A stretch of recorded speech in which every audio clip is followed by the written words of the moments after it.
हरदोई के प्रतिष्ठित डॉक्टर दंपति की 22 वर्षीय पुत्री इशिता गुप्ता ने यूपीएससी में 154वीं रैंक लाकर न केवल अपने माता पिता बल्कि हरदोई जनपद का नाम भी रोशन किया है। आपको बता दें कि इशिता की मां डॉक्टर अंजू गुप्ता और पिता डॉक्टर आरपी गुप्ता का हरदोई में निर्मला नर्सिंग होम के नाम से अस्पताल है। उनके अनुसार इशिता का बचपन से ही आईएएस बनने का सपना था और इसके लिए 12वीं के बाद उन्होंने दिल्ली जाकर के तैयारी की थी। हरदोई से स्कूलिंग के बाद इशिता ने 12वीं पास की, ग्रेजुएशन दिल्ली से की और उसके बाद बिना किसी कोचिंग के उन्होंने 154वीं रैंक प्राप्त की। इशिता की सफलता से डॉक्टर दंपति के घर बधाई देने वालों का तांता लग गया है।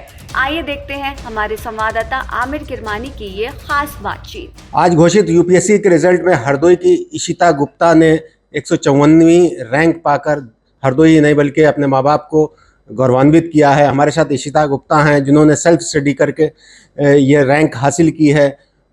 आपको बता दें कि इशिता जो हैं वो डॉक्टर दंपति की बेटी हैं। उनकी माता और पिता दोनों ही शहर के प्रतिष्ठित डॉक्टर हैं।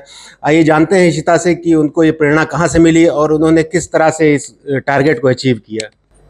सर, मेरी प्रेरणा का सबसे इम्पोर्टेंट स्रोत खुद मेरे माता पिता थे, जिन्होंने बचपन से मुझे कड़ी मेहनत करना सिखाया है।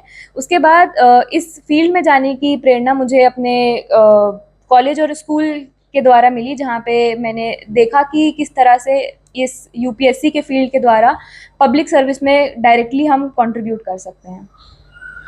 नहीं, ये एक देश सेवा के साथ समाज सेवा का भी एक वो है। आपको आईएएस के लिए आपने कोशिश की होगी और रिजर्वेशन वगैरह मिला के सीटें जो बचती हैं आईपीएस की मिलने की उम्मीद है।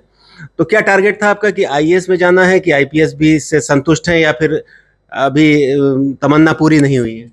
नहीं सर, फिलहाल तो मैं आईपीएस से बहुत संतुष्ट हूँ और मुझे पर्सनली ये भी लगता है कि ज़्यादा से ज़्यादा लड़कियों को आईपीएस में आने की ज़रूरत है, ताकि पुलिसिंग सिस्टम को फीमेल्स के लिए, जो 50% ऑफ द पॉपुलेशन है हमारे देश की, फीमेल्स को कंफर्टेबल करा सके पुलिसिंग सिस्टम से। तो मुझे लगता है कि अच्छा रहा डिसीजन मेरा। मैं बहुत खुश हूँ इस निर्णय से। बहुत अच्छी बात कही इशिता ने कि फीमेल्स को प्रेजेंटेशन के लिए बहुत ज़रूरी है और पुलिस में करप्शन भी दूर करना चाहती हैं।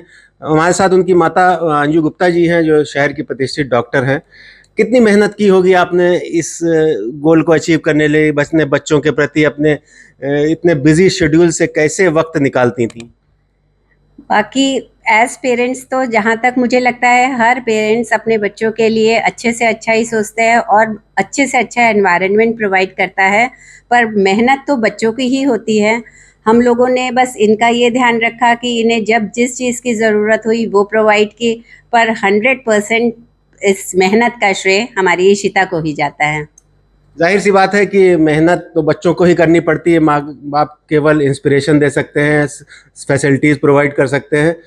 इनके पिता डॉक्टर साहब से जानते हैं कि डॉक्टर साहब आपने जो बच्चों के प्रति मेहनत और अपने जो टारगेट था, कभी इसको मेडिकल लाइन में लाने की कोशिश नहीं की? क्योंकि ज़्यादातर देखा गया है कि आपका नर्सिंग होम भी है और आप ज़्यादातर माँ बाप जो है बच्चों को नर्सिंग होम संभालने के लिए डॉक्टर ही बनाना चाहते हैं।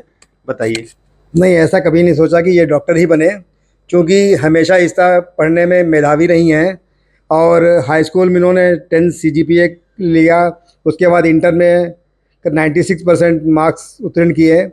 तो इनका मन हमेशा ही हमें लगता, अभी आज हम इनके पुराने रिजल्ट कार्ड देख रहे थे तो उसमें लिखा था I want to be IAS officer, तो 6 में ही लिखा था। तो तब से वो उसी दिशा में काम कर रही हैं। मैंने कभी नहीं प्रेरित किया कि वो मेडिकल फील्ड में आए। मेडिकल फील्ड में हम और हमारी वाइफ तो काम कर ही रहे हैं। तो सामाजिक सेवा के लिए, समाज के लिए कुछ बेटी ने करना चाहा तो हमने हमेशा उनको प्रेरित किया है। तो बहुत अच्छी सोच के साथ डॉक्टर साहब को भी एक बार फिर से बहुत बहुत बधाई। इशिता शुरू से ये एक प्रतिभाशाली छात्रा रही हैं। जैसा कि डॉक्टर साहब ने बताया कि उन्होंने बचपन से ही अपना गोल एक सेट कर लिया था। उसके बाद उनकी कामयाबी मिलती चली गई। स्कूलिंग उनकी हरदोई से हुई, उसके बाद इंटरमीडिएट दिल्ली से हुआ और ग्रेजुएशन से भी वहाँ से भी हुआ और सेल्फ स्टडी ज़्यादातर करी उन्होंने। उसके बाद कोचिंग भी ज्वाइन करी, लेकिन आज जो उनको 154th रैंक मिली है उससे वे काफ़ी संतुष्ट हैं और आईपीएस बनने की ही उनकी तमन्ना थी। सहारा समय के लिए हरदोई से आमिर किरमानी।